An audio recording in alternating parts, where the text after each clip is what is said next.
مقدمة. من أجل تحقيق الأخلاق الكريمة من المهم للمسلمين أن يزيلوا أي صفات سلبية يمتلكونها من شخصيتهم. لذلك سيناقش هذا الكتاب القصير بإيجاز بعض الصفات السلبية وعلاجها. وفقا للحديث الموجود في جامع الترمذي رقم 2003، أشار النبي الكريم محمد صلى الله عليه وسلم إلى أن أثقل شيء في ميزان يوم القيامة هو الأخلاق الكريمة.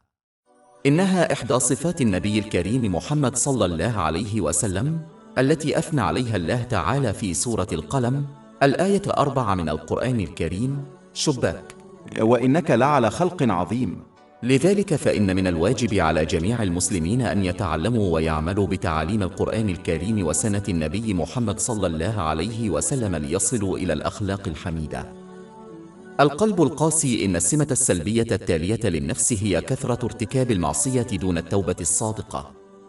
فوفقا لحديث موجود في سنن ابن ماجه رقم 4244، فإن الإنسان عندما يرتكب معصية تنطبع على قلبه نقطة سوداء، وتزداد هذه النقطة حتى يغرق قلبه كله في الظلام، ويصبح الإنسان القاسي القلب مهملا في واجباته ويستمر في المعصية. لذلك فمن المهم أن يتوب المسلمون بصدق من الذنوب الكبيرة والصغيرة، وأن يستمروا في تنفيذ أوامر الله تعالى، وهذا من شأنه أن يؤدي إلى قلب روحي سليم نقي. سورة الشعراء الآيتان من 88 إلى 89. يوم لا ينفع مال ولا بنون إلا من أتى الله بقلب سليم. العمل بالرخص. من الصفات السيئة في النفس الإصرار على العمل بالرخص بدلا من العمل بأوامر الإسلام على الوجه الأكمل والصحيح، ولا ينبغي للمسلم أن يتخذ هذا الموقف من خلال عدم تجنب الأمور المشتبهة التي قد تؤدي بسهولة إلى المحرمات. فقا للحديث الموجود في صحيح لبخاري 2051. الغضب. ومن الصفات السلبية للنفس أن يغضب الإنسان لنفسه حسب رغباته، فلا ينبغي للمسلم أن يغضب إلا لله تعالى، وذلك عندما يغضب الإنسان فقط عندما تنتهك أوامر الله تعالى. ولكن حتى في مثل هذه الحالات يجب أن يكون رد فعلها في حدود الإسلام، وإلا كان ذلك دليلا على أن غضبها ليس لله تعالى. وهذه كانت حال النبي محمد صلى الله عليه وسلم الذي لم ينتقم لنفسه قط، بل كان يغضب لله تعالى فقط، وقد ثبت ذلك في حديث موجود في صحيح البخاري رقم 3560. الأفكار السيئة. ومن الصفات السلبية للنفس أن يتلذذ الإنسان بالتفكير في أمور لا يحمد الله عليها في الإسلام، وذلك عندما يغفل الإنسان عن حقيقة أن الله تعالى يراقب أفكاره الباطنية كما يراقب تصرفاته الظاهرة. سورة قاف الآية 16. ولقد خلقنا الإنسان ونعلم ما توسوس به نفسه. إن هذه العقلية خطيرة لأنها تشجع الإنسان على العمل بأفكاره التي قد تؤدي إلى المعصية. والحقيقة أن بداية المعصية هي الفكرة الشريرة، فإذا لم يصدها المسلم بكراهيتها فإنها تصبح مقاومة، وإذا لم يقاومها المسلم فإنها تصبح وساوس، وإذا لم يتم ضبط هذه الوساوس بالتأديب فإنها تؤدي إلى العمل. يجب على المسلم أن يتوخى الحذر من الرؤية الإلهية من خلال تذكير نفسه باستمرار بالنظرة الشاملة لله تعالى، ويجب أن يشغل وقته بالأعمال الصالحة أو المشروعة. الطاعة الدائمة. ومن الصفات السلبية للنفس أن يعتقد الإنسان أنه يتمتع بقلب نقي فلا يحتاج إلى الاجتهاد في طاعة الله تعالى، فهذه الطاعة تتضمن تنفيذ أوامر الله تعالى والامتناع عن نواهيه ومواجهة القدر بالصبر، وهذا يتناقض تماما مع تعاليم القرآن الكريم وأحاديث لنبي الكريم محمد صلى الله عليه وسلم، إذ لم يكن أحد أطهر قلبا منه، ومع ذلك كان الشديد جتهدا في طاعة الله تعالى. من ذلك ما جاء في صحيح البخاري رقم 6471، حيث ذكر أنه كان يصلي صلاة التطوعية في الليل حتى تورمت قدماه لما بركتان. السيطرة على الغضب. من الصفات السلبية للنفس أن يسمح الإنسان للغضب بالسيطرة عليها فيرتكب المعاصي، وينبغي للمسلم أن يتذكر أن التصرف والتحدث في الغضب لا يؤدي إلا إلى الندم في الدنيا والعقاب في الآخرة. وينبغي للإنسان أن يغير وضعيات جسده ويجعل نفسه أكثر سكونا من أجل السيطرة على أفعاله عند الغضب، مثل الجلوس. وقد نصح بذلك في حديث موجود في سنن أبي داود رقم 4782. ومن أجل السيطرة على كلامه ينبغي له أن يصمت حتى يذهب عنه الغضب. وقد نصح بذلك الإمام البخاري الأدب المفرد رقم 245. وكثيرا ما تسبب الكلمات المنطوقة في الغضب ضررا أطول أمدا من الأفعال الجسدية. إحصاء النعم من الصفات السلبية للنفس إحصاء النعم التي تقدمها للآخرين، وهذا لا شك يضيع الأجر الذي كان من الممكن أن تحصل عليه لو أنك عملت بإخلاص لوجه الله تعالى. سورة البقرة الآية 264. يا أيها الذين آمنوا لا تبطلوا صدقاتكم بالمن والأذى. من عمل لله تعالى فعليه أن يطلب الأجر منه ولا يطلبه من أحد غيره، وإلا فإنه يوم القيامة سيكون خالي الوفاض. وقد حذر من ذلك حديث في جامع الترمذي برقم 3154. إن مصدر كل ما يعطيه الإنسان للآخرين هو الله تعالى، فهو الخالق والمالك الحقيقي لكل نعمة، فلا ينبغي للإنسان أن يفخر بمساعدة الآخرين عندما يكون مصدر المساعدة هو الله تعالى وحده. التغاضي عن الأخطاء. ومن الصفات السلبية للنفس التغاضي عن الأخطاء والذنوب، فإذا استمر المسلم على هذا الموقف فإنه يعتاد على هذه الأخطاء والذنوب، ومن ثم يجد صعوبة بالغة في التوبة الصادقة منها. لذلك ينبغي للمسلم أن يراجع نفسه باستمرار ويتوب بصدق عندما يرتكب ذنبا ويتجنب التغاضي عنه. ومن المهم أن نتذكر أن الجبل يتكون من حجارة صغيرة. الحسد. إن الحسد هو الصفة السلبية التالية للنفس، وعلى المسلم أن يعلم أن الحسد هو انتقاد مباشر لاختيار الله تعالى، حيث لم يمنح هذه النعمة إلا هو. والواقع أن الحاسد لديه مشكلة مع الله تعالى وليس مع أي شخص آخر في كيف مكن لهذا الشخص أن ينجح. على المسلم أن يتذكر أن الله تعالى يعطي كل إنسان ما هو أفضل له حتى لو لم يفهم كيف، وعليه أن يستسلم لاختياره ويظل مطيعا له بتنفيذ أوامره والامتناع عن نواهيه ومواجهة القدر بالصبر في كل الأوقات. الراحة الزائدة في الدنيا. إن من الصفات السلبية للنفس الرغبة في الراحة الزائدة في الدنيا والسعي إليها، وهذا قد يؤدي إلى إهمال الواجبات والاجتهاد في الاستعداد للآخرة. وعلى المسلم أن يعمل بالحديث الوارد في صحيح البخاري رقم 6416، والذي ينصح المسلم بأن يعيش في الدنيا غريبا أو مسافرا. ومن يتصرف على هذا النحو سوف يدرك أن الدنيا ليست داره الدائمة، ولذلك لن يطلب فيها الراحة الزائدة، بل سوف يسعى إلى توفير الراحة لنفسه في داره الدائمة، أي الدار الآخرة.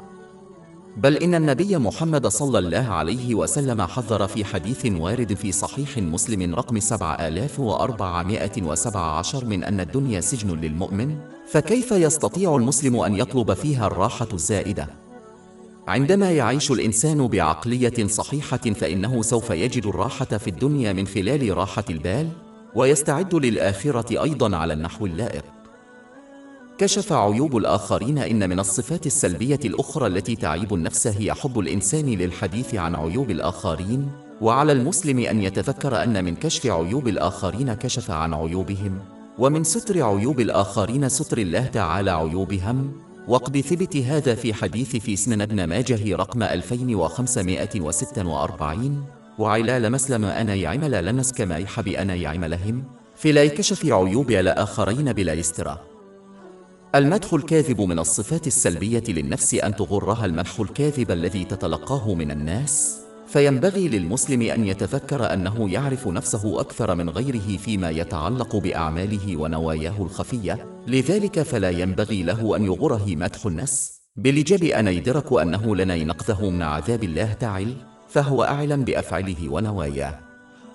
تحقيق الرغبات. من الصفات السلبية للنفس السعي الدائم إلى تحقيق الرغبات، وهذه العقلية خطيرة لأنها قد تقود الإنسان بسهولة من الرغبات المشروعة إلى الرغبات الغير المشروعة. لذا فمن الأفضل للمسلم أن يحد من الرغبات التي يحققها حتى لو كانت مشروعة. ومن الأفضل أن يلتزم بالرغبات الضرورية والمشروعة، وأن يستمتع أحياناً برغبات مشروعة أخرى حتى لا ينحرف عن المسار. الجشع. إن الجشع الشديد في الدنيا من الصفات السلبية التي تلازم الإنسان، وهو ما يؤدي إلى بذل الجهد في تحصيل الدنيا وإهمال الاستعداد للآخرة، كما أن الجشع الشديد يؤدي في كثير من الأحيان إلى حصول الإنسان على الدنيا بطرق غير مشروعة، وهذا لموقف قد جعل الإنسان لغنيف قيرا بسبب حاجته إلى الدائمة، ولذلك لا ينبغي لمسلم أن يستعبد نفسه لدنيا، وهو لا ينبغي له إلى أن يكون عبدا لله تعالى، ولن يحصل الإنسان إلى على ما خصص له قبل خلق السماوات والأرض ب50,000 سنة. قد ثبت هذا في حديث صحيح مسلم رقم 6748، وهذا التخصيص لا يتغير مهما تصرف الإنسان بجشع، لذلك ينبغي للمسلم أن يسعى إلى أداء ضرورياته ومسؤولياته في الدنيا وفقا لتعاليم الإسلام من دون إسراف أو تفريط، وأن يخصص بقية جهوده للاستعداد للآخرة. المرح. من الصفات السلبية للنفس الرغبة الدائمة في الاستمتاع بالدنيا والسعي الدائم إلى ذلك، فمن كان في مزاج مرح دائم فإنه يكره ويتجنب مناقشة الأمور الجادة والعمل بها، مثل الاستعداد للموت، وهذا الشخص سوف يفشل في الاستعداد للآخرة بسبب هذا الموقف، وبالتالي سوف يصل إلى الآخرة خالي الوفد. ومن المقبول أن يكون الشخص في مزاج جيد، ولكن هذا لا ينبغي أن يمنعه من التركيز على الأمور الجادة، ولهذا السبب حذر النبي محمد صلى الله عليه وسلم في حديث موجود في جامعة رمضان رقم 2305: من أنا كثرة الضحك تميت القلب لروحي. النفاق. أما الصفة السلبية التالية للنفس فهي الانشغال بالأمور الظاهرة كالتواضع الظاهر دون وجوده في القلب.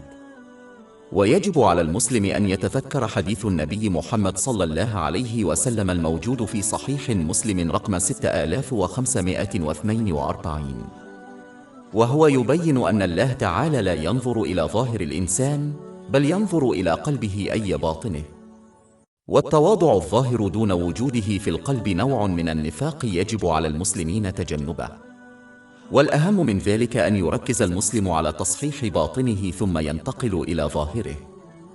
تجاهل عواقب الأفعال. من الصفات السلبية للنفس الاستمرار في معصية الله تعالى مع الاعتقاد بالنجاة من العقاب حيث لم يقع العقاب الواضح بعد. يجب على المسلم أن يفهم الفرق بين تأخير العقوبة وبين تركها تماما. الله تعالى لا يهمل الأفعال، بل إنه أحيانا يؤخر عواقب الأفعال ليعطي الإنسان فرصة للتوبة الصادقة. لذلك يجب على المسلم أن ينتهز هذه الفرصة قبل فوات الأوان.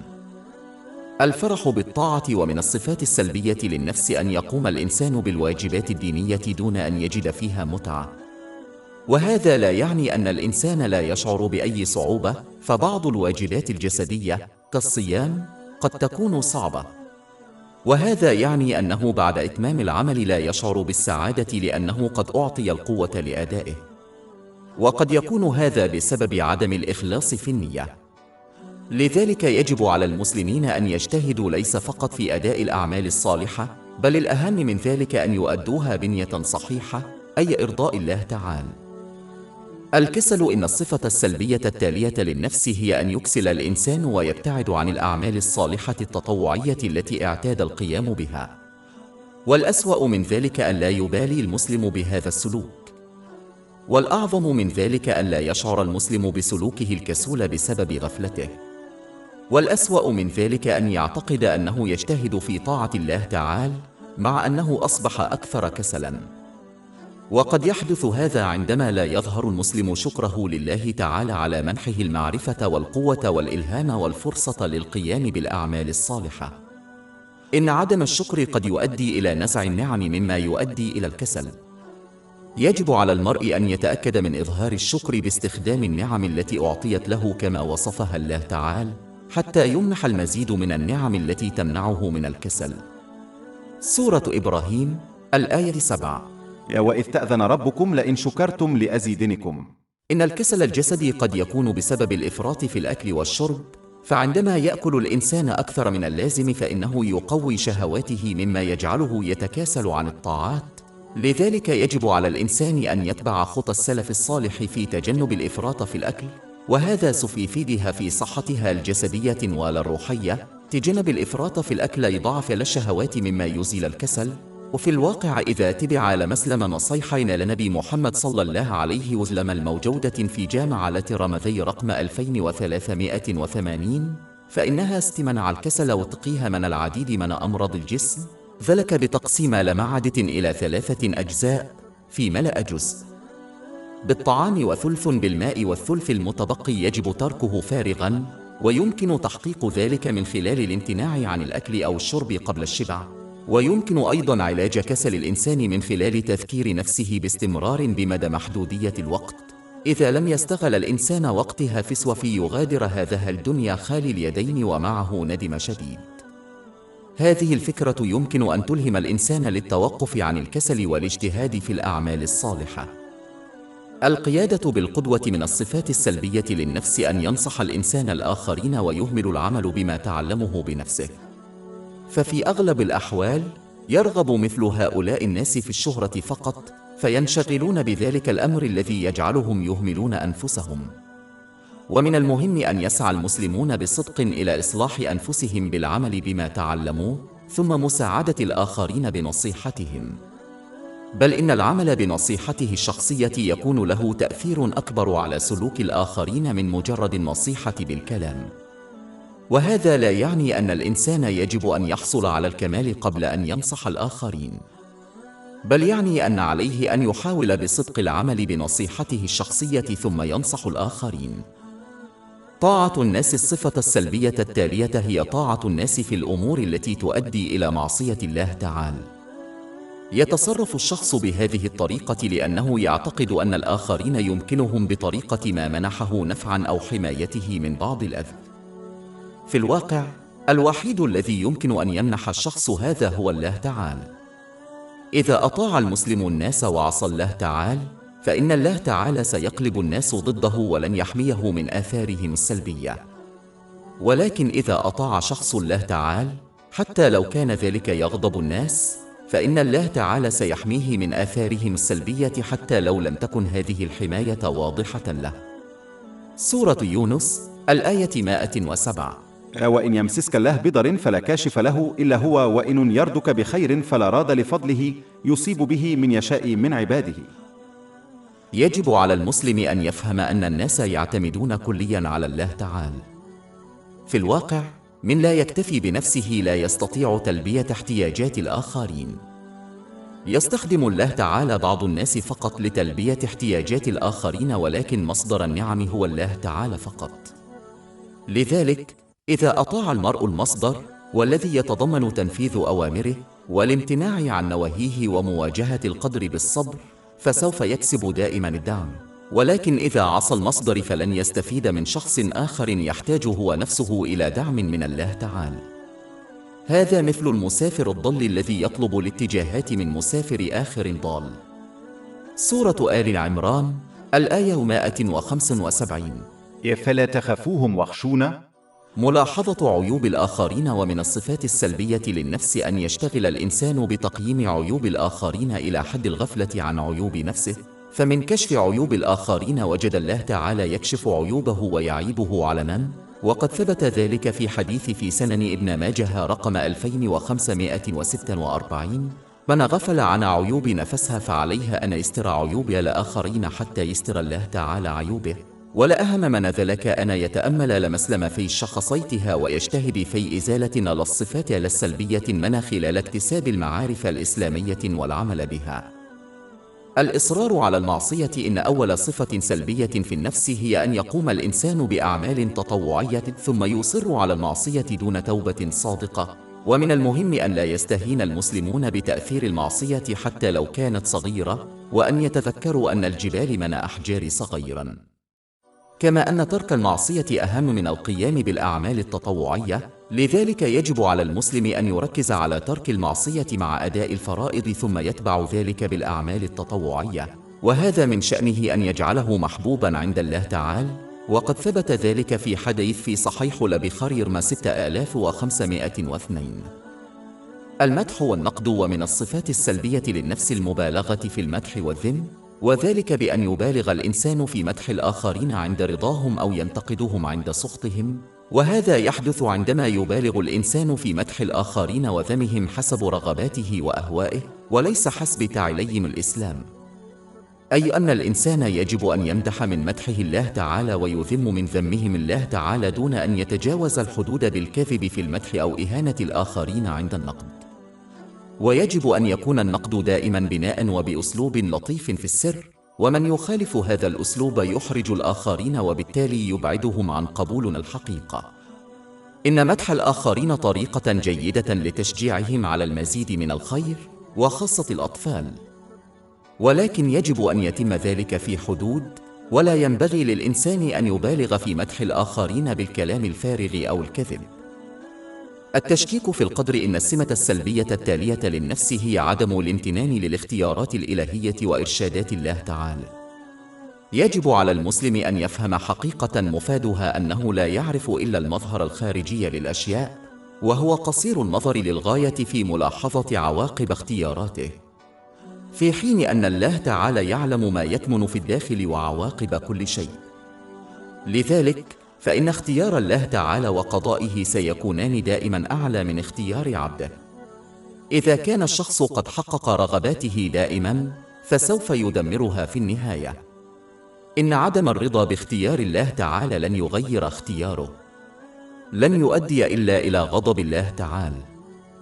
لذلك من الأفضل قبول اختيار الله تعالى، لأنه يؤدي دائما إلى الخير حتى لو لم يرى الشخص الحكمة وراء القدر.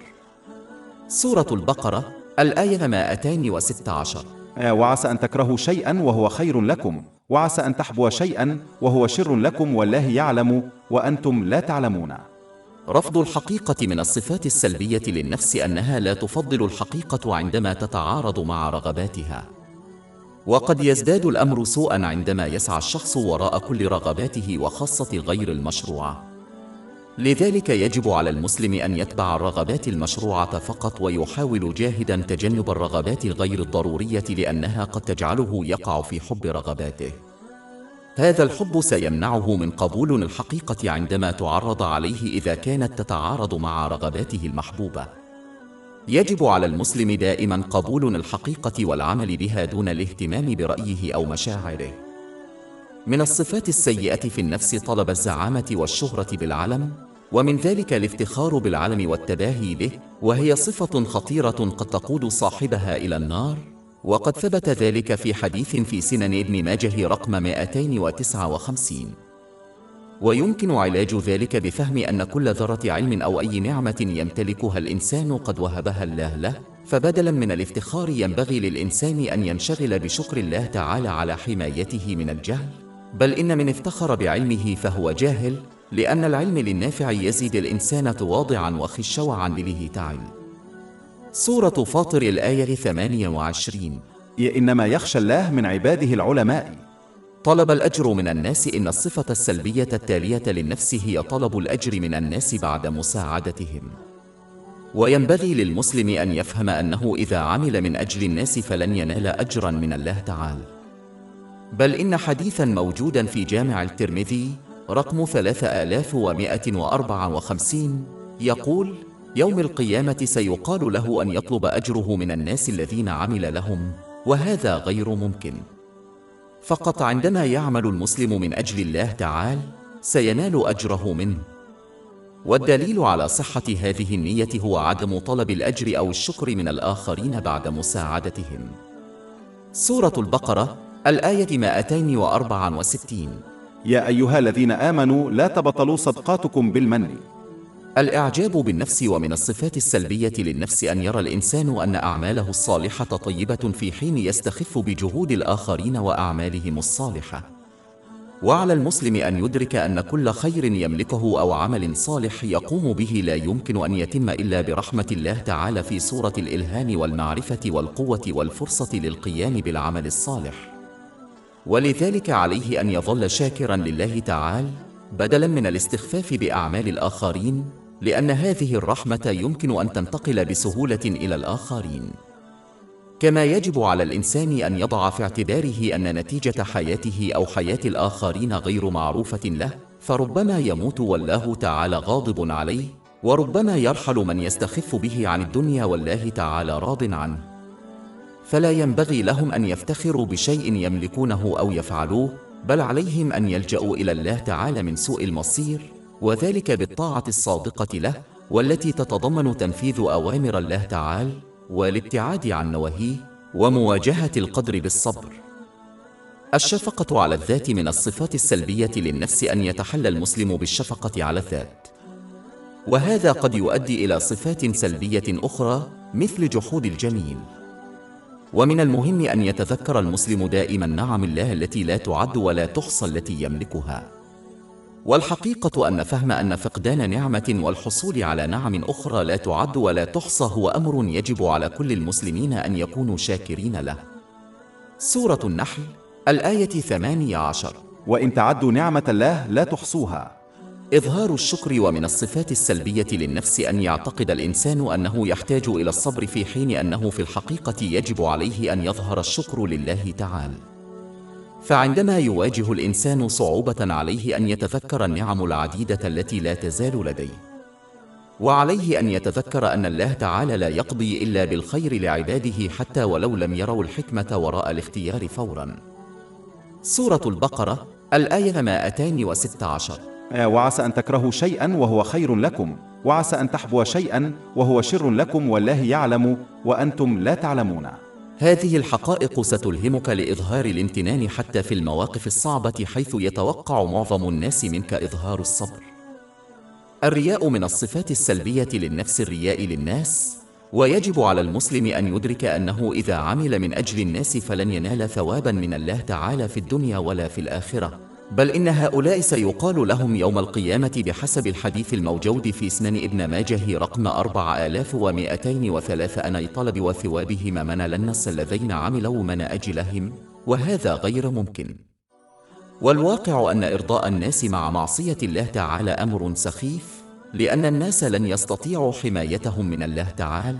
أما إذا أطاع الله تعالى فلن يؤثر عليه سخط الناس في الدنيا ولا في الآخرة، حتى ولو لم تكن هذه الحماية الإلهية ظاهرة له.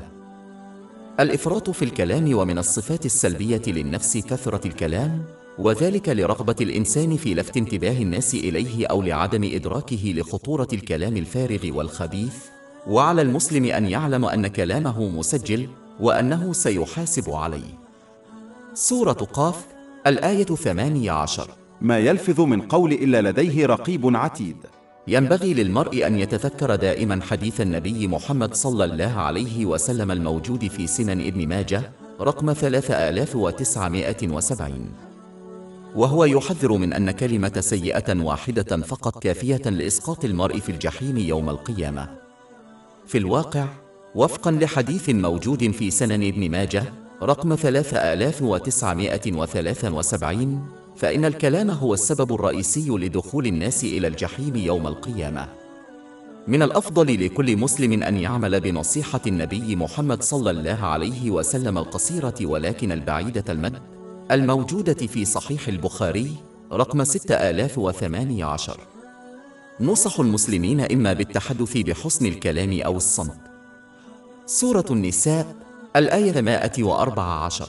يا لا خير في كثير من نجواهم إلا من أمر بصدقة أو معروف أو إصلاح بين الناس، ومن يفعل ذلك ابتغاء رضوان الله فسوف نؤتيه أجرا عظيما. الثبات على حاله. ومن الصفات السلبية للنفس أن يرضى الإنسان بأفعاله ولا يسعى إلى تحسينها، فلا ينبغي للمسلم أن يظل ساكنا، بل عليه أن يسعى إلى التحسن في أقواله وأفعاله وفي أمور الدنيا والدين. ولا أحد يطلب الكمال، بل عليه أن يسعى إلى تحسين نفسه شيئا فشيئا، كما يسعى إلى تحسين ممتلكاته وثرواته الدنيوية. البخل. إن البخل هو الصفة السلبية التالية في النفس، والسبب الجذري لهذه الصفة هو الإفراط في حب الدنيا المادية. وينبغي للمسلم أن يتذكر أن كل ما يدخره لن يتركه إلا ليتمتع به غيره وهو مسؤول عنه، أما كل ما يقدمه من صدقات فسوف يشهد له يوم القيامة. بالإضافة إلى ذلك، ووفقا للحديث الموجود في جامع الترمذي رقم 1961. فإن البخيل بعيد عن الله تعالى، بعيد عن الناس، بعيد عن الجنة، ولكنه قريب من النار. أما الكريم فهو قريب من الله تعالى، قريب من الناس، قريب من الجنة، وبعيد عن النار. وإذا جاهد المسلم في تخصيص وقت يتجاوز الواجبات الإلزامية لإرضاء الله تعالى، فإن أقل ما يمكنه فعله هو أن يكون كريما جدا في سبيل الله تعالى، على أمل أن يؤدي هذا الموقف إلى خلاصه. القلق بشأن الرزق. إن السمة السلبية التالية للنفس هي القلق الشديد بشأن الرزق المضمون وعدم الاهتمام بما أمر به أي الواجبات. وعندما يصبح هذا القلق شديدا فقد يدفع المرء إلى طلب الرزق من خلال وسائل غير مشروعة. يجب على المسلم أن يضع في اعتباره أن الله تعالى هو الذي خلقه وتكفل برزقه، وكما لا يشك في أنه خلقه فلا ينبغي له أن يشك في أنه هو وحده الذي يرزقه. سورة الروم الآية 40. الله الذي خلقكم ثم رزقكم. إن الله تعالى قسم الرزق لكل مخلوق قبل خلق السماوات والأرض ب50,000 سنة، وقد ثبت ذلك في حديث في صحيح مسلم برقم 6748. فكيف لا يحصل الإنسان على ما قسم له منذ أمد بعيد؟ السعي إلى الرزق الحلال. ومن الصفات السلبية للنفس أن يترك الإنسان سعيه إلى الرزق الحلال كسلا ويعيش على غيره كالمنافع الاجتماعية، ثم يزعم أنه يتصرف على هذا النحو بسبب ثقته العالية بالله تعالى في رزقه. وهذا النقد ليس موجها إلى من يستحق المنافع شرعا، بل ينبغي للمسلم أن يحقق عنصري الثقة بالله تعالى، وذلك باستخدام الوسائل التي أعطيت له كالقوة والتوكل على الله تعالى في رزقه كما وعده. سورة هود الآية 6. وما من دابة في الأرض إلا على الله رزقها ويعلم مستقرها ومستودعها كل في كتاب مبين. الكلام الفارغ والخبيث. الصفة السلبية التالية للنفس هي الكلام الفارغ والخبيث مثل الكذب. يجب على المسلم أن يتكلم فقط بالكلمات التي تنفعه في الدنيا والآخرة، وقد نصح بذلك حديث موجود في صحيح مسلم رقم 176. يجب عليهم تجنب الكلام الفارغ لأنه سيسبب لهم الضرر، وتجنب الكلام الذي لا إثم فيه ولا نفع وهو الكلام الفارغ، لأنه سيضيع وقتهم الثمين الذي سيكون ندما كبيرا عليهم يوم القيامة. يجب على المسلم أن يتذكر أن كلمة واحدة سيئة ستجعله يهوي في الجحيم يوم القيامة، وقد أكد ذلك حديث موجود في سنن ابن ماجه رقم 3970. إضاعة الوقت. إن الصفة السلبية التالية للنفس هي إضاعة الوقت، وهذا يشمل الانشغال بأشياء لا تعني الإنسان. وينبغي للمسلم أن يعلم أن الوقت هبة ثمينة لا تعود إذا فاتت، وأعظم ندم يقع على الإنسان عند الموت وفي الآخرة هو عدم استغلال الوقت الذي أعطي له في هذه الدنيا على النحو الصحيح. لذا ينبغي للمسلم أن يعمل بالحديث البعيد عن التعصب للنبي محمد صلى الله عليه وسلم الموجود في سنن ابن ماجه رقم 3976، وهو ينصح بأن الإنسان لا يمكن أن يحسن إسلامه حتى يتجنب الأشياء التي لا تعنيه، وهذا يشمل إضاعة الوقت في أنشطة لا طائل منها. التمني. ومن الصفات السلبية للنفس أن يتوقع الإنسان الخلاص حتى لو لم يمتثل لأمر الله تعالى، وذلك بتنفيذ أوامره واجتناب نواهيه ومواجهة القدر بالصبر، وهذا ليس رجاء في رحمة الله تعالى، بل هو تمني فقط. والأمل الحقيقي هو أن يستخدم الإنسان القوة التي منحه إياها الله تعالى في الاجتهاد في طاعته، ثم يرجو أن يتقبل الله تعالى جهوده. والتمني هو أن لا يبذل الإنسان أي جهد في طاعة الله تعالى، ثم يرجو أن ينقذه الله تعالى، وهذا كالمزارع الذي يفشل في زرع البذور أو سقي حقوله، ومع ذلك يأمل أن يحصل على حصاد وفير. الصحبة الدنيوية. من الصفات السلبية للنفس الميل الزائد إلى صحبة الناس لأسباب دنيوية، ومن المهم أن يعلم المسلم أن يتبنى صفات رفاقه، وقد نصح بذلك حديث موجود في سنن أبي داود رقم 4833. لذلك يجب على المسلم أن يميل إلى الصالحين. كما يجب على المسلم أن يعلم أنه إذا وصل إلى قبره ستتركه أمواله وأصحابه، ولم يبقى معه إلا عمله، وقد ثبت ذلك في حديث موجود في جامع الترمذي رقم 2379. لذلك يجب على المسلم أن يهتم بأداء الأعمال الصالحة بإخلاص أكثر من صحبة الناس لأسباب دنيوية. سورة الزخرف الآية 67. الأخلاء يومئذ بعضهم لبعض عدو إلا المتقين. الانشغالات الدنيوية، ومن الصفات السلبية للنفس الانشغال الزائد بالدنيا، فإذا زاد عن ضروراتها شغلها عن الاستعداد للآخرة، وهو الاستعداد لأداء أوامر الله تعالى واجتناب نواهيه ومواجهة القدر بالصبر. وعلى المسلم أن ينشغل بالأخذ من الدنيا حتى يقضي ضروراته ومسؤولياته دون إفراط أو إسراف أو تبذير، ثم ينشغل بالاستعداد للآخرة. ومن تجاوز هذا الحد فقد خالف وصية النبي صلى الله عليه وسلم، وهي في سنن ابن ماجه رقم 3976، حيث أشار إلى أن المسلم لا يحسن إسلامه حتى يتجنب ما لا يعنيه، فالدنيا التي تجاوزت ضروراته ومسؤولياته لا تعنيه.